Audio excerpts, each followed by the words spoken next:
पाकिस्तान बना है तो देखें सबसे पहले लूट मार हिंदू प्रॉपर्टी की यहाँ के ब्यूरोक्रेट्स ने की है, सिविल सर्विस में जो सर्व करते थे, जिनके पास पावर थी, जमीनें ले ली, बेस्ट घर उनके ले लिए। पाकिस्तान की तारीख की सबसे बड़ी इन्फ्लेशन है जो मैंने आपको बताई 38%, कभी ऐसे नहीं हो। आप इस वक्त पाकिस्तान के पास जो फॉरेन एक्सचेंज रिजर्व्स पड़े हैं वो $4 बिलियन के करीब है।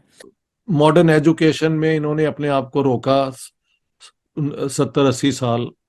मॉडर्न इकोनॉमी को अपनाने में इन्होंने हिचकिचाहट की, वो दूसरों के हाथों में आ गई। नून लीग को भी आज एक बात कहना चाहता हूं, और पीपल्स पार्टी को भी, और पीडीएम की पार्टीज को भी। देखिए, ये जो हो रहा है ना, ये याद रखें कि मैं इस मुल्क की इस्टेब्लिशमेंट को 27 साल से मेरा वास्ता पड़ा है। आपको पता भी नहीं चलेगा जब ये बंद कमरे में प्लान ए से प्लान बी पे जाएंगे, आपको पता भी नहीं चलेगा। तो जो आज आप चुप करके ये देख रहे हैं, ये जुल्म जो हो रहा है, ये आप ये समझ जाएं कि ये जब चेंज होगा, क्योंकि चेंज होना है। तो दोस्तों, जैसा कि आप जानते हैं कि इस समय पाकिस्तान के इंटरनल राजनीतिक हालात अभी ठीक नहीं चल रहे हैं, और तभी पीटीआई के अध्यक्ष इमरान खान ने एक वीडियो जारी करते हुए पाकिस्तान के सरकार की मौजूदा पॉलिसी के बारे में बात करते हुए बताया कि कैसे शहबाज शरीफ की सरकार प्लान ए से प्लान बी पर चुपचाप चालू हो जाती है और किसी को पता भी नहीं चलता। वो अब अपने पार्टी के नेताओं के ऊपर हो रहे कार्यवाही के बारे में बात कर रहे हैं कि कैसे उन्हें मौजूदा हुकूमत तंग कर रही है और कैसे पीटीआई के कार्यकर्ताओं को सरकार और पॉलिसी द्वारा उन्हें परेशान किया जा रहा। लेकिन सोचने की बात यह है कि इमरान खान ये भूल जाते हैं कि जब नवाज शरीफ की सरकार थी तो कैसे उन्हें लाया गया था कि वह पाकिस्तान की सत्ता में नया रुख लाएंगे। नवाज शरीफ जो चुनाव लड़कर जीत कर आए थे, उनको समय पूरा होने से पहले ही उनके पद से हटा दिया गया था, और उस समय खुद इमरान खान की सरकार में नवाज की सरकार के नेताओं को तंग किया गया, परेशान किया गया। तो ऐसे में जब इमरान की पार्टी पर जो अत्याचार इस वक्त हो रहा है वो उन्हें गलत लग रहा है।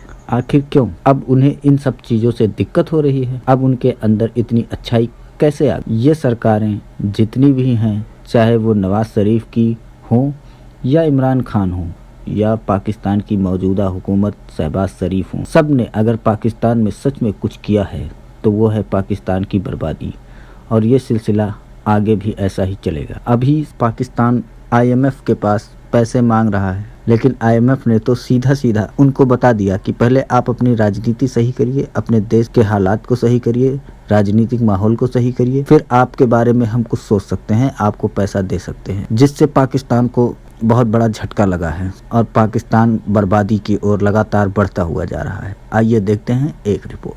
पाकिस्तान में इस वक्त जो इन्फ्लेशन है दैट इज ऑलमोस्ट 38%। इस वक्त पूरे खित्ते में सबसे ज्यादा हाईएस्ट जो इन्फ्लेशन है ना, वो महंगाई जो है वो पाकिस्तान के जो अंदर है। और ये जो हमारे रेवेन्यूज हैं, इंपॉर्टेंट फैक्टर जो है कि जो हमारे रेवेन्यूज हैं, जो पैसा हम सालाना टैक्स इकट्ठा करते हैं, लेट्स से $10 ट्रिलियन रुपीज़ का बजट है, तो अगर हम 6 ट्रिलियन रुपीज़ इकट्ठा करते हैं, 7 ट्रिलियन रुपीज़ कवर करते हैं, तो इससे तो हमारी इंटरेस्ट पेमेंट्स क्लियर नहीं होती। इस वक्त जो पाकिस्तान की जो सिचुएशन में जो हमारी ग्रोथ रेट है वो 0.3% ग्रोथ रेट, इंडिया की कुछ 5 या 6% के करीब जा रही है। हमारी जो ग्रोथ है 0.3%, और जबकि हम आज से 1 साल पहले 6.1%। ये इमरान खान छोड़ डालता है कि भाई मैं तब था तो मैं इस मुल्क को बड़े अच्छे से चला रहा था, लेकिन इसमें सिर्फ इमरान खान फैक्टर है जो है वो नहीं है। इमरान खान तो अपना गंद करके गए ना, वो उन्होंने जो पॉलिटिकल क्योस इस मुल्क में फैलाया, नॉर्मली लोग उसको अंडर एस्टिमेट करते हैं। पॉलिटिकल क्योस फैलने की वजह से फाइनेंशियल अनसर्टेनिटी आती है। लेकिन मैं आगे चलता चलूँ, ये पाकिस्तान की तारीख की सबसे बड़ी इन्फ्लेशन है जो मैंने आपको बताई 38%, कभी ऐसे नहीं हो। आप इस वक्त पाकिस्तान के पास जो फॉरेन एक्सचेंज रिजर्व्स पड़े हैं वो $4 बिलियन के करीब है। हमारी अनएम्प्लॉयमेंट 11% है। ठीक है जी, अब आप इमेजिन करें, और जो हमारी पॉवर्टी है, हमारे तकरीबन 100 मिलियन लोग, 10 करोड़ जो लोग हैं वो गुर्बत में गए हैं। 10 करोड़ लोग गुर्बत में गए हैं। सो अब आप इमेजिन कर लें कि हम कहाँ पे खड़े हुए हैं, वेयर डू वी स्टैंड, और हमने कहाँ जाना है। जैसे मैं आपको एनवायरनमेंट का बता रहा था कि एनवायरनमेंट ने हमें किस तरह किया, फिर ये पॉलिटिकल आ जाता है, फिर आप इकोनॉमी में चले जाएं तो हमें अब आईएमएफ के साथ जो है वो नई डील करने की ज़रूरत है। जितनी हमारी इन्फ्लेशन बढ़ चुकी हुई है, हुकूमत ने जिसे वो कहते हैं ना बड़े हाथ पांव मारे हैं कि आईएमएफ हमें पैसे दे दे। आईएमएफ ने पैसे नहीं दिए, आईएमएफ ने उल्टा पाकिस्तान की जो इंटरनल पॉलिटिकल स्टेबिलिटी है उसके ऊपर क्वेश्चन मार्क लगा दिया। उन्हें सानू ये दसो कि तुम ये फंडे क्यों फट दोगे, ਤੁਸੀਂ ਸਾਨੂੰ ਇਹ ਦੱਸੋ कि ਤੁਸੀਂ जनाब ये जो आपके मुल्क के अंदर इस वक्त अफरा तफरी है ये क्यों और ये कब ठीक होगी। अब पाकिस्तान ब्यूरो ऑफ स्टैटिस्टिक जो है उसने जो डाटा कलेक्शन की और सारा कहा, उसने कहा जी कि कंज्यूमर प्राइस इंडेक्स 30% है, यही जो इन्फ्लेशन रेट है और पॉलिटिकल अनसर्टेनिटी है, इंटरेस्ट रेट हमने बढ़ा दिए हुए हैं और ऑब्वियसली कहा जाता है कि इंटरेस्ट रेट बढ़ाना जो है that is good to stop inflation as well. तो हम तो उन चीज़ों में, और मेरे ख्याल से अंग्रेजों ने पाकिस्तान बनाया भी इसी तरीके से था कि ये हमेशा वेस्टर्न पावर की मदद से अपने आप को असर्ट करे और जब हम चाहें इसको इस्तेमाल करें, और वो उन्होंने किया भी। जो आजकल की करप्शन है ये तब भी हुआ करती थी। अयूब खान ने आके पता नहीं कितने सिविल सर्वेंट को रिटायर कर दिया था ऑन करप्शन चार्जेस, एब्डो शायद उसे कहते थे। तो ये तब से ये रिवाज है। बल्कि जब पाकिस्तान बना है तो देखें सबसे पहले लूट मार हिंदू प्रॉपर्टी की यहाँ के ब्यूरोक्रेट्स ने की है, सिविल सर्विस में जो सर्व करते हैं, जिनके पास पावर थी, जमीनें ले ली, बेस्ट घर उनके ले लिए। कि आपकी कोर्ट का हाल देख लें जी, पाकिस्तान किसी भी स्टेट की सबसे जो है ना रिस्पेक्टेड इंस्टीट्यूशन उसकी जुडिशरी होती है।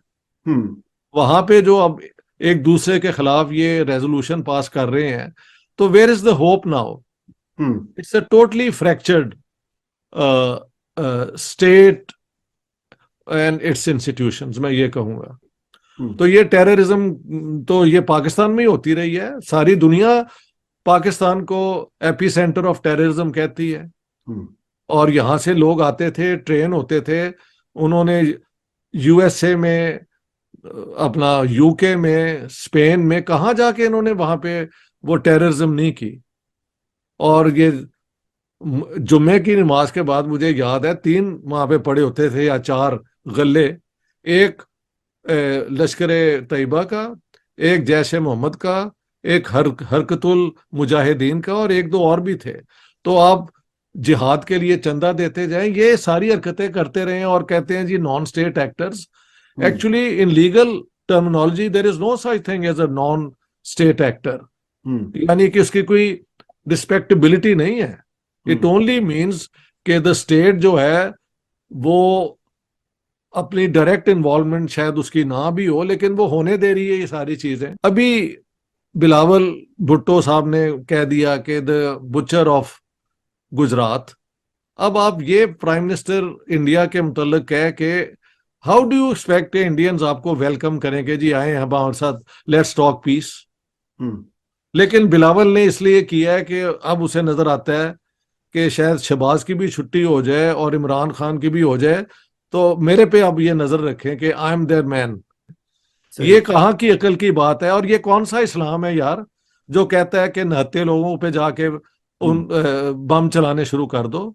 और आज की दुनिया में वो मुमकिन नहीं है। The others can hit you back 10 times more। बिल्कुल ठीक, बिल्कुल ठीक। इनको अकल आनी चाहिए। ये केस गजवे हिंद, ये कौन है यार गजवे हिंद? पाकिस्तान तो अपनी तनख्वाहें नहीं दे सक रहा अपने डिप्लोमेट्स को, ये मसला हो गया है। तो ये मैं जो कहता हूं ये क्या पाकिस्तान के हक में है या ये जो झूठ बोल रहे हैं, ये मुझे बताएं आप। देखें मेन गलतियां तो यही की हैं कि इन्होंने मॉडर्न दौर की जो तकाजे हैं उनके तरफ से इन्होंने they turn the back on them, बजाय कि उस चैलेंज को लेके आगे को बढ़ते। मॉडर्न एजुकेशन में इन्होंने अपने आप को रोका 70-80 साल। मॉडर्न इकोनॉमी को अपनाने में इन्होंने हिचकिचाहट की, वो दूसरों के हाथों में आ गई। और अब पाकिस्तान बनने के बाद तो ना कोई हिंदू है जो हमें रोक रहा हो, ना सिख है। तो लोगों के अंदर ये नफरत नहीं है। हमारे निसाब के अंदर इतनी नफरत एंटी इंडिया, एंटी हिंदू इन्होंने पैदा की है कि हमारे बच्चों को इन्होंने सत्यानाश कर दिया उनका, उनकी सोच का। मुझे कोई बता रहा था कि छोटे से बच्चों से पूछो कि तुम क्या करोगे कि मैं इंडिया पे हमला करूंगा। यार ये कोई बात सिखाने वाली है? अगर इफ दिस इज ट्रू, हाँ it is so sad, it's so sad.